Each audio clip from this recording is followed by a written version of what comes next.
diarak dengan menggunakan payung kebesaran. Dari kejauhan, si Paitida bertanya kepada warga yang lewat, "Ada pesta apa sekarang?"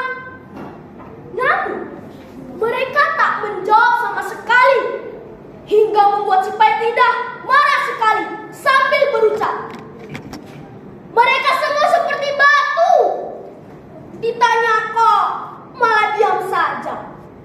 Ternyata keramaian itu berhenti total, serta semua orang menjadi batu. Kali ini sihir si Paitida berhasil kembali. Tempat ini sampai sekarang dinamakan Batu Raja. Kini si Paitida terus mengembara. Setiap tiba di daerah yang dilalui, penduduk setempat merasa takut. Orang berusaha menjauhi si Paitida karena takut disihir menjadi batu. Lama-kelamaan dia dijauhi orang-orang, sehingga dia hidup sebatang kara. Tidak satupun kampung yang menerima keberadaannya.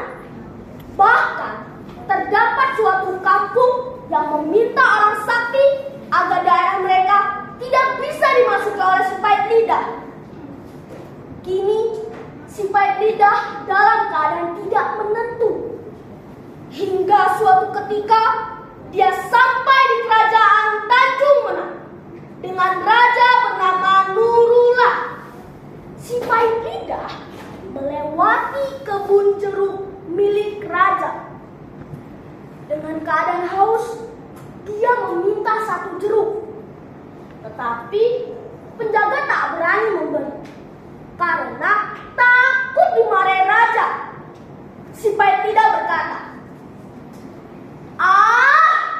sangat kikir sekali. Buah jeruk pahit begitu tidak boleh diminta."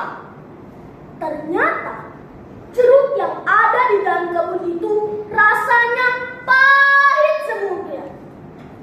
Kemudian penjaga kebun itu menceritakan kejadian yang telah dialami. Raja memerintahkan bala tentaranya untuk mencari si Paitida. Akhirnya si Paitida berhasil ditangkap dan dibawa ke hadapan raja.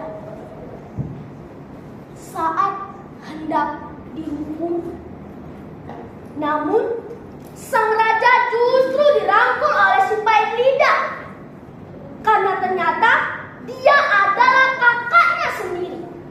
Keduanya saling berangkulan. Wajah si Paitida senang sekali. Mulai saat itu dia diterima sebagai anggota kerajaan serta diberi jabatan sebagai panglima kerajaan.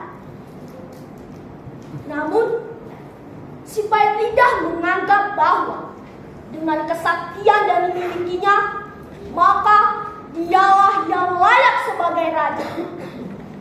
Ambisi itu disampaikan terang-terangan kepada saudaranya. Keinginan itu terhalang dan ditolak keras, sehingga terjadilah perdebatan seru dan adu kesaktian di antara keduanya. Namun si Paitida kalah dan dia pun meninggal dunia. Nah teman-teman, bagus tidak ceritanya? Bagus. Pesan mulai dari kisah ini adalah berhati-hati dalam berbicara karena perkataan yang tidak bijaksana dapat memiliki dampak yang buruk dan merugikan orang lain. Dan kekuatan atau kelebihan yang kita miliki harus digunakan untuk kebaikan dan menolong orang lain.